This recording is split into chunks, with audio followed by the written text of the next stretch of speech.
I came home a day early to surprise my wife, but instead I found her in our living room with my best friend. That was the moment my entire life split in two. Let me start by introducing myself. My name's David. I'm 45 years old, and up until recently, I would have told you I was happily married to my wife Rachel, who's 42. But lately things have taken a turn I never imagined I'd face. You see, I've just uncovered something that's shaken the very foundation of my life. Rachel, the woman I've loved for over 2 decades, has been having an affair. And the person she's been seeing? None other than my closest friend Tom. Now, I haven't confronted either of them yet. I'm still trying to wrap my head around the whole thing, figuring out how to even begin that conversation. This isn't something you just blurt out in a fit of rage. It needs thought, because the timing couldn't be more surreal. Next month marks what should be a milestone in our lives. Our 25th wedding anniversary. A quarter century together. That used to mean something. I thought it did. We've built a family. We have 2 kids, Jeff, who's 23 and just recently tied the knot himself, and Jill, our 21-year-old daughter, who's in the middle of planning her own wedding. They've both moved forward with their lives, so while I know they'll be affected, the choices ahead mostly rest on my shoulders. And I don't take that lightly. Let me tell you about Rachel, though. She's the kind of woman who turns heads when she walks into a room. Tall, graceful, and at 140 pounds, she still carries herself with that same quiet elegance that first drew me in. Age, of course, has brought its changes like it does for all of us. Lately, she's been more conscious of that, especially in comparison to some of her friends. Take Lisa, for example, Tom's wife. She's gained some weight over the past few years, and while it shouldn't matter, it's become painfully obvious that Tom has noticed, and not in a kind way. He's always had a bit of a wandering eye, but I never thought he'd turn it toward Rachel. Maybe I was naive. I should have realized that the same qualities that made me fall in love with her could just as easily draw someone else in. What I still don't understand is why she let it happen. She's dealt with attention before. She's been the subject of unwanted stares, inappropriate remarks, and over-the-line flirtations for years. But as far as I ever knew, she stayed faithful. She was always my steady, loyal partner. So what changed? Did something shift in how she saw me? Did I stop being the man she once admired? Or could it be that she fell in love with Tom? That thought alone makes my stomach turn. Is she thinking about leaving me? Is he planning to leave Lisa too? I don't have those answers, not yet. Only Rachel can truly tell me what's going on. And Tom, he's got a lot to answer for as well. But beyond all that, I started asking myself harder questions. Questions I didn't expect. Do I still love her? I've always believed I did. But if she walked out the door tomorrow, how would I feel? Would I be shattered? Or weirdly numb? Could I even look her in the eye again and feel the same? Could I forgive her? Trust her? Truthfully, the emotional weight of it all is what's eating me up the most. Anger? Sure, it's there. But more than anything, I feel confused, disoriented. Like I've been living in someone else's life and just woke up. You always hear these stories, men who get cheated on and turn to the bottle for comfort. That's not me. I don't want to be that guy. We've been married for 25 years. That's not something I can just toss aside without thinking. That's a lifetime of shared memories, struggles, and sacrifices. You don't give that up easily, not without fighting to understand why. And that's where I'm at right now. Before I can make any decision, I know I need to sit down with her. Look her in the eye. Hear the truth from her lips. Because until then, I'm just stuck in the dark, trying to piece together a life that suddenly doesn't feel like mine anymore. I figured I'd have a clearer head about everything after finishing up a quick 4-day work trip. So I plan to use that time to think things through. But something about that last day out of town didn't sit right with me. Maybe it was just instinct, or maybe some part of me already knew. Either way, I made a snap decision to catch an earlier flight home. I didn't even tell Rachel. Just grabbed the evening flight and figured I'd surprise her. She never liked it when I traveled, especially now that the kids were out on their own. The house felt too quiet without them. I thought coming back a night early would lift her spirits. Maybe she'd be happy to see me. Looking back now, I wish I'd called ahead. I really do. My car had been parked at the airport, and when I got home around 10 p.m., I decided to leave the garage door shut to keep things quiet. I parked just outside, not wanting to disturb anything. But as I walked toward the side of the house, I noticed something strange, a faint glow flickering through the narrow crack of a barely opened door. At first, I brushed it off. Maybe she was watching a movie. But then I heard voices, soft, familiar, and one of them sounded like hers. That's when a sinking feeling hit me. I crept up quietly, just enough to peek around the corner. And what I saw, I'll never forget it. There they were, Rachel and Tom, together on our living room couch. Not doing anything explicit, but the way they were looking at each other, the way they were talking so closely, it didn't leave much room for interpretation. It wasn't casual. It wasn't innocent. It was something else. Something I never expected to see. I didn't say a word. Didn't walk in. Didn't confront them. I just stood there for a moment, frozen, while my heart pounded in my chest and my breath caught in my throat. Then I turned around and slipped out through the side door without making a sound. I got in my car and backed it up next to my old fishing boat that had been sitting beside the garage for months. I hooked it up, still on autopilot, my hands moving like they knew what to do even though my mind was racing. Without really thinking, I drove the 3 miles out to the lake. I needed space. I needed silence. Somewhere I could just exist without falling apart. That night, I slept in the car, parked near the ramp. I didn't even try to call her. Didn't check my phone. I just stared out into the dark water, trying to make sense of what I'd seen. By sunrise, I was already up. I launched the boat, trying to lose myself in the rhythm of casting a line and listening to the ripples break against the hull. But no matter how calm the water looked, my thoughts wouldn't settle. When I finally got the courage to speak with Rachel, her voice trembled. There was no defense in it, just confusion. Pain maybe. She said, I don't know what I was thinking. I've been feeling lost, I guess. Like maybe age is catching up with me. Like I'm not me anymore. I told her, you're still beautiful in my eyes. Always have been. Doesn't that mean anything? What about the vows we made? I was desperate for something to hold on to. My voice cracked as I said, I don't want to lose you. Please, just be honest with me. How long has this been happening? Her eyes filled with tears. That night, she said, was the first. But how could I believe that? How could I trust anything she said now? I looked at her, the same woman who held my hand when we brought Jeff into the world, who danced barefoot with Jill in the kitchen, who spent 2 decades being my partner through everything, and I honestly didn't know what I felt. Rach? Heartbreak? Or just empty? I wanted to forgive her. I really did. She wasn't just my wife. She was my history. My home. The mother of my children. But something inside me had cracked, and I wasn't sure if it could be put back together. I knew I needed time. I needed the truth. And I needed to figure out whether the love we had was strong enough to survive what she had done. I couldn't stop wondering, could I really move past this? Could I forgive Rachel and somehow rebuild what we once had? Despite everything, I couldn't deny how deeply I was still drawn to her. She's always had this physical presence, this beauty that never faded for me. The thought of losing her, hit harder than I expected. But at the same time, I knew we needed some space. Time apart just to breathe and get some perspective. So, after sitting in my car for a while outside the house, I made a quiet decision to give us both a little room. About 20 minutes later, I checked into a Holiday Inn off the highway. Nothing fancy, just close enough to home without being too close. It was just past noon, so I grabbed lunch at a nearby diner and decided to head to the office. I figured staying busy might help keep my mind from spiraling. When I walked into work, my coworkers were clearly surprised to see me back a day early. I didn't go into much detail, just told them I had something personal come up. I canceled my morning golf plans with the group and told everyone, except Tom, that I'd be out of the game for a while. I think they could sense something was off.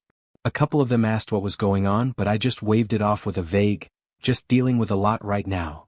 Later that day around 2 o'clock, something unexpected happened. Our kids, Jeff and Jill, set up a quiet sit-down between Rachel and me. It'll just be the two of you, they said gently. We won't be there, but we think you should talk. Before the conversation, Jill pulled me aside and said, Dad, I just want you to know, Mom's been trying. She completely redid your bedroom. Painted the walls, installed new carpet. She says she's sorry. Like, really sorry. I don't think she'll ever do something like this again. Hearing that from my daughter, someone who's never been one to sugarcoat things, stirred something in me. I could see how badly they both wanted us to stay a family.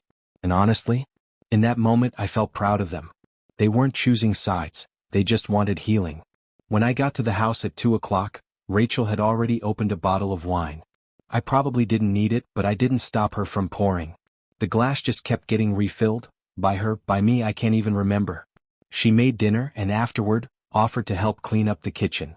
There was something tender in how she moved, how she wiped the counter, how she kept stealing glances my way like she was afraid I'd vanish. We ended up in the family room sitting on the couch like we used to, side by side, not saying much at first. The wine hit me more than I expected. I was in a haze, a mix of tiredness and emotion and alcohol. At one point she leaned in. Just a hug, gentle, cautious. I should have pulled back. I meant to, but I didn't. And when she kissed me, I let her. I still don't know if it was right or wrong. All I knew in that moment was I wanted to feel something familiar again. Something that didn't hurt. That weekend I stayed in the spare room. We didn't pretend things were fixed. But we talked. We listened. And Rachel, she was honest. Open. She said she just wanted me home, that she wanted us to find a way through this, together. So I came back. Not because everything was okay, but because we were trying. That weekend was the start of something. We were talking, really talking. Her remorse wasn't just words. I could feel it. But then Monday came. And curiosity got the better of me. While I was at work, I called Tom and Lisa's house, hoping to speak with Lisa, to maybe hear her side of things. But instead, I got something else entirely. The truth. Rachel had lied. It wasn't just one time. Not even close. Their affair hadn't been a single lapse in judgment. It had happened several times. And just like that, the fragile hope I'd been clinging to was ripped away again. The shock hit me like a second betrayal. It wasn't over, not by a long shot. I didn't even finish my glass. Just left the money for the drinks on the table and muttered a quick apology to Lisa, Tom's wife. I told her I needed to clear my head and head back to the office. She gave me a sad, knowing look and told me the affair wasn't just a one-time mistake. It had happened more than once. Hearing that from her lips, it hit differently. Lisa offered to help me if I ever decided to file for divorce. Said she'd been thinking the same thing. There was this quiet fury in her, like she'd been carrying the same weight I had but just hadn't found the moment to break. I told her I had recordings, video evidence of everything. She raised an eyebrow, not with shock but with interest. If you ever decide to share that, she said carefully, let me know. I nodded. I told her I would. But only after I figured out where I was going and what came next. When I got home that evening, I moved fast. I didn't want to waste another second under the same roof. I grabbed a bag and packed only what I needed, casual clothes, jeans, shirts, shoes. Enough to get by. I disconnected my desktop, collected 2 DVDs I'd burned containing the footage, and placed everything gently in the backseat of my car. I left a note for Rachel. Just a few lines. Nothing poetic. Dear Rachel, this is the last time you'll hear from me, at least for now. You and Tom are free to continue whatever it is you started. I'm gone. For good. David. I set my wedding ring on top of the note, right on the edge of the kitchen counter where I knew she'd see it. Then I closed the door behind me. For the last time. I drove west. At first, I didn't even know where I was headed. But something about leaving the past behind pulled me toward the border. I ended up in a small Mexican town, quiet and out of the way, somewhere people didn't ask too many questions.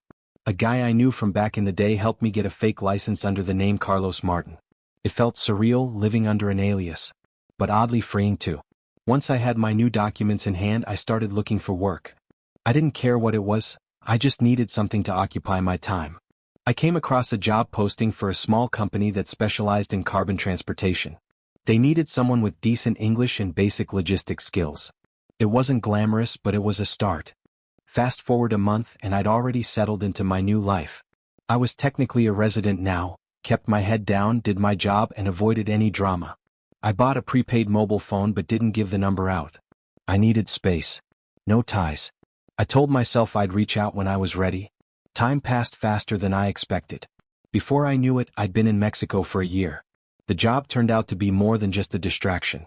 Thanks to my business background and a few connections back in the States, I helped the company grow fast. We doubled in size, took on bigger contracts, and I ended up running the day-to-day operations. The owners, Carlos and his wife Maria, welcomed me like family. They even invited me over for Sunday dinners. For the first time in a long time, I didn't feel like a broken man. I felt useful, steady, full. But sometimes late at night, those old feelings crept back in. The betrayal, the grief, the raw ache in my chest. And I'd ask myself, has enough time passed? Has the anger cooled? Could I speak to Rachel again without seeing red? Eventually, I decided I needed to find out. I went to Carlos the next morning and asked for 2 weeks off. Told him I had personal matters to sort through. I braced myself for a lecture or a long discussion. But he just gave me a nod and said, handle what you need, my friend. We've got you covered. And that was it. I was going back. But I didn't know what I'd find when I got there, or if I was even ready to face it. I sat there for a long moment before I finally picked up the phone and dialed Rachel's number. I hadn't planned to call her yet, not this soon, but something told me I needed to say it out loud. she answered after a few rings. Rachel, I said, my voice lower than usual, I'm heading out. I'm leaving. There was a pause on the other end, and when she spoke, her voice had this quiet sadness woven through it. If that's what you've decided, David, just be safe, okay? We didn't say much after that. I hung up, set the phone down, and stared at the ceiling of my small motel room, the air thick with silence. It was one of those moments where your whole life feels like it's hanging in the balance, where any direction you take could change everything. And in the stillness of that room I made my choice. I grabbed my keys and headed back toward the place I once called home. When I pulled up in front of the house, the porch light was on, and through the front window I saw her, Rachel. She was standing there watching, waiting. I hadn't told her I was coming, so I figured Jeff or Jill must have let it slip that I'd come back to town. Either way, she was expecting me. I didn't say a word when I walked through the door. I just followed her quietly into the living room and took a seat across from her. She looked older. Not in a bad way. Just weathered, like someone who'd lived through something heavy. And even so, there was still something familiar in her eyes. I couldn't help but remember all the reasons I'd fallen in love with her in the first place. She sat down, hands folded in her lap, and for a moment we just looked at each other. No accusations. No defenses. Just quiet reflection.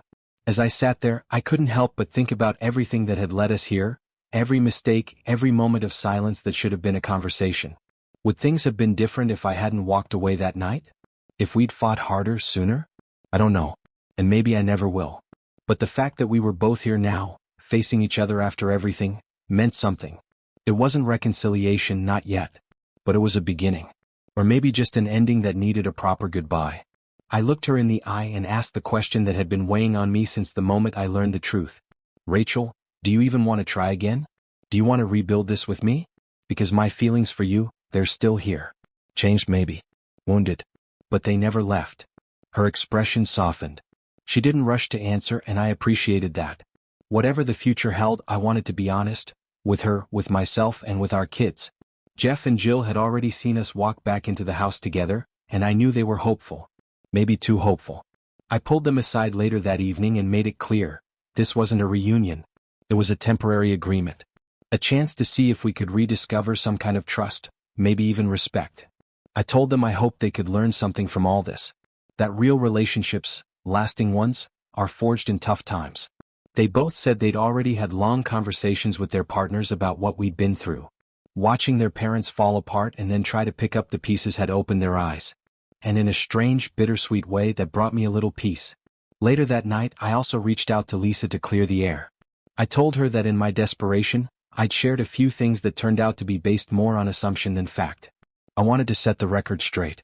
I didn't regret taking time apart from Rachel. If anything, I think we needed that space to heal. But I didn't want Lisa caught in the crossfire either. She didn't deserve that. Maybe, I told her, this distance, painful as it's been, might just help us find our way back. She told me she understood. And I believed her. As for Tom, he was a whole different story. His affair with Rachel wasn't just a mistake. It was part of a pattern. Lisa told me he'd cheated before, more than once. And this time the damage was too deep. She was done. I couldn't blame her. Some betrayals cut too close to the bone to forgive. Since then she started over. Found someone new. And I'm happy for her. As for me, I still wrestle with the guilt. Even after everything Rachel did, there's this ache in me every time I think about how I almost walked out without giving us a chance to talk. How I almost let the pain of betrayal define the rest of our lives. Every time I remember the vows I broke, those promises I made standing beside the woman I once believed I'd grow old with, I feel a deep shame. Not just for what happened, but for how far we drifted before either of us noticed. Coming back didn't erase the past. But maybe it gave us a chance to stop running from it. I had spent days, maybe weeks, trying to come up with some kind of answer. Some path that might allow us to rebuild even a fraction of the trust we once had. It wasn't easy. And honestly, I didn't even know if it was possible. But eventually I came to a decision. A promise I was willing to make, not just to Rachel but to myself. So I sat her down, looked her in the eyes and said, I've been thinking long and hard about something that might help us find our way back to respect. Something that could be the foundation for trust again. It's a promise. But before I tell you what it is, I need 24 hours. I want you to really think about it before you respond. Her expression shifted, a flicker of hope mixed with anxiety. But I wasn't done. There's something else, I continued. You need to know that if, during this time, I find out you're with Tom again, if I see you with him, if I hear so much as a whisper about it, I won't hold anything back. I'm not proud of what I felt, but I need you to understand just how much rage I've had to choke down. Rage fueled by the idea that the person I trusted most deceived me. She went quiet. Her eyes widened, but she didn't speak. She just looked at me like she didn't recognize the man in front of her. This is my vow to you, I told her. The one born out of betrayal. I know I'll be judged for whatever I do next. I may face consequences, sure, but that doesn't change the commitment I'm making. Not to hurt you. Not to lash out. But to be honest even when it hurts. And then I dropped the second weight on her. There's one more thing. And I can't keep it to myself no matter how much it'll hurt you. After I left, you and Tom weren't done. And I know that. But what you don't know is I saw it. I know there was another time. After he and Lisa split. You two were together again. I don't care how brief it was. I don't care that you say it didn't mean anything. You crossed the line again. That admission from her lips shattered me. I couldn't speak. The rage boiled up so fast I didn't even recognize myself. I had come back thinking we had a chance, thinking maybe we could rebuild. I was such a fool.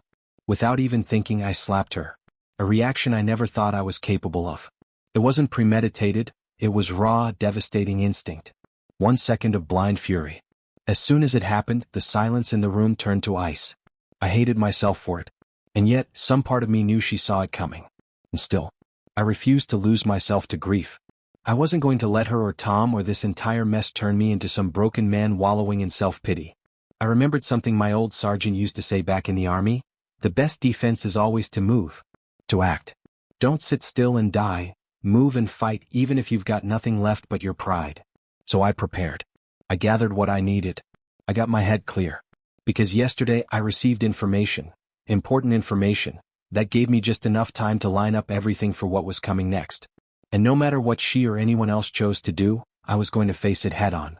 Rachel didn't know it yet, but the illusion of peace had shattered. She thought this meeting was going to be romantic, some kind of reunion. I could see it in her face when I drove up. The distress, the red eyes, the uncertainty.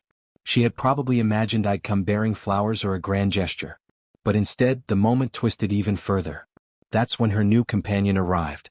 He showed up like some knight in shining armor, holding the key to their hotel room in one hand, and a look of panic on his face. When he saw Rachel still sitting in my car, crying, he rushed over and flung her door open. "Who is he?" he barked. "What did he do to you?" I stepped out slowly, calm and composed. He didn't know who I was. So I introduced myself. My name's Billy Swanson. I'm 37 years old, of Scandinavian roots, and for most of my adult life, I believed I was living the dream. I've been married to Rebecca, my wife of 11 years. She's 36, graceful, intelligent, and the mother of our 2 incredible children. Emile, who just turned 9, and Estelle, our spirited 7-year-old daughter. Our life, at least on the surface, looked like something out of a postcard. A quiet home, a beautiful garden, and a family full of laughter. But the truth? The truth's been sitting like a stone in my chest. What once felt like happiness has slowly started slipping through the cracks. And saying that out loud feels like betrayal in itself. We spent a decade building something real. Or so I thought. And while there were moments that felt shaky, times of stress, little arguments, there was still this sense of, we're in this together. Lately though, it's felt more like I'm holding on to something that's already let go of me. The breaking point came during a visit with Rebecca's side of the family. Her cousin Natalie had invited us over, and it felt more like a formality than a gathering. Tense, strained. Her boyfriend Alexander was there too, someone I'd known since our high school days. Even back then he had a reputation for being slick. Not outright dishonest but always finding ways to twist things to his advantage. So when he started sweet-talking Rebecca's mom, painting himself as a struggling, misunderstood man just trying to get by, I wasn't surprised. He even admitted, with this strange sort of pride, that he was living off state support. That he'd been forced into it by circumstance. Rebecca's mother, who always had a soft spot for sob stories, fell for it. I didn't wait for the room to get colder, I just turned to Rebecca and asked if she wanted to leave with me. To my surprise, she nodded without hesitation. We walked out of there without a word. In that moment it felt like we were still a team. But things weren't so simple. Not long after that, Alexander's life took another turn. He somehow managed to hold it together long enough to impress his higher-ups at work and was offered a promotion. One that would move him nearly 280 kilometers away. Everyone thought his relationship with Natalie was doomed, especially with the tension he had with her mother. But he gave her a blunt ultimatum. Come with me or we're done. She went reluctantly. It was around that time that I began to sense a deeper shift in Rebecca. Despite the ups and downs, I had always appreciated her steady qualities. She was a devoted mom. She loved cooking for us, kept the house spotless, and helped me tend the yard with care. She stayed active, always took pride in how she looked, and for the most part we functioned well as partners. But then the tone of our conversation started changing. She began nitpicking, small comments at first, but they grew sharper. She criticized things I did or didn't do, almost like she was trying to find something wrong with me. And I wasn't the type to just nod and smile. I told her how I felt about it. I called her out when I needed to. Still, I kept trying to work through it, until I heard something I couldn't shake. A few days ago, a coworker approached me, someone who'd always been respectful, never one to gossip. But this time she had something to say. Apparently there's a new guy at the office. A charming type, tall, smooth, and full of charisma. And just like that, he became the center of attention for a few of the women at work. According to her, 3 women were openly competing for him. And one of them was my wife. She told me, Billy, we tried to warn her. We told her she's married. We told her this wasn't a game. But she didn't care. She told us flat out, she's already won. She plans to meet him at a motel tomorrow afternoon. That sentence hit me like a freight train. I stood there, silent, trying to process what I'd just heard. I felt sick. I wanted to believe it was a misunderstanding, some kind of twisted office rumor. But deep down I knew better. I knew Rebecca had changed. I just didn't realize how far things had gone. And now here I am, sitting with this truth, unsure of what to do next. The life we built is teetering. And as much as I want to protect our children from all of this, I can't deny what's right in front of me anymore. I thanked her for the warning. She'd done more for me than most people would, and I appreciated that. Before we hung up, I asked if we could keep our conversation between us, for now at least. I told her I needed time to deal with what was in front of me without dragging more people into it. What I didn't say was that the wheels in my mind had already started turning. There was a part of me, ashamed as I am to admit it, that considered revenge. I had no intention of hurting anyone, but I did want to leave an impression. I found myself tinkering with something I had in storage, a tool that could pass as a dart but was slightly altered, just enough to make its removal difficult if it hit the wrong place. I never planned to use it, not really. But in that moment I needed to feel like I had some control. Something that reminded me I wasn't powerless. Eventually I talked myself down. That's not who I am. Instead, I came up with a far simpler and more effective plan. I wasn't going to invest in gadgets or schemes. I wasn't going to ruin my life over 2 people who clearly didn't value me or the life I'd built. I was going to take a step they wouldn't expect. I was going to end it. The divorce papers were already in my hands. I had everything ready. And that morning, I drove to the motel, the same place where my wife had planned to meet him the day before. I didn't expect a warm welcome, but I still felt a wave of frustration when I saw her colleagues gathering around, trying to console her like she was the victim. She wasn't. I walked up calmly and handed her the envelope. She opened it, saw the contents, and for a split second I saw her confidence crack. But instead of showing any real remorse, she looked away, like I was the one who had ruined something sacred. I turned and left without saying another word. Later that afternoon, the same woman who had warned me before gave me a follow-up call. "Did you go?" she asked gently. I told her yes. I went. And I did what I needed to do. But no, it didn't play out the way I imagined. I had thought serving her the papers would feel like closure. It didn't. It just felt like an ending that had dragged on too long. As we spoke, I started thinking about our kids, Emile and Estelle. They were the only reason I hadn't kicked Rebecca out the moment I confirmed everything. I told her that too. If it weren't for those 2 innocent souls, I said, you'd have been out on the street a long time ago. I explained that we'd be splitting the legal and emotional costs of her choices, and of the man she brought into our lives. I wouldn't carry this burden alone. And then I told her something that wiped the smugness off her face. His wife knows, I said. The nurse. The woman who trusted him. She got my letter. She knows now who she married, and what kind of coward he turned out to be. I told her everything. Rebecca didn't say a word. She just stared at me like she'd never seen me before. And I guess in some way she hadn't. It seems like every day without fail I hear some new criticism about who I am, or more accurately who I'm not. Whether it's coming from you, Rebecca, or from your mother's sharp tongue, it all adds up. And lately I've started to feel like less of a man. Like I've become the failure everyone wants to point fingers at. It's especially hard to ignore now that I know who you chose, that man you met at the motel. The one who, for whatever reason, managed to fool you into thinking he cared more for you than I ever did. His presence in your life, your willingness to meet him in secret, has done more than just hurt me, it's made me question my worth. You may not understand how far this goes, but your betrayal wasn't just about breaking our vows, it was about shattering my sense of self. I feel humiliated. Not just as your husband, but as a man who truly tried, to make this marriage work through every storm.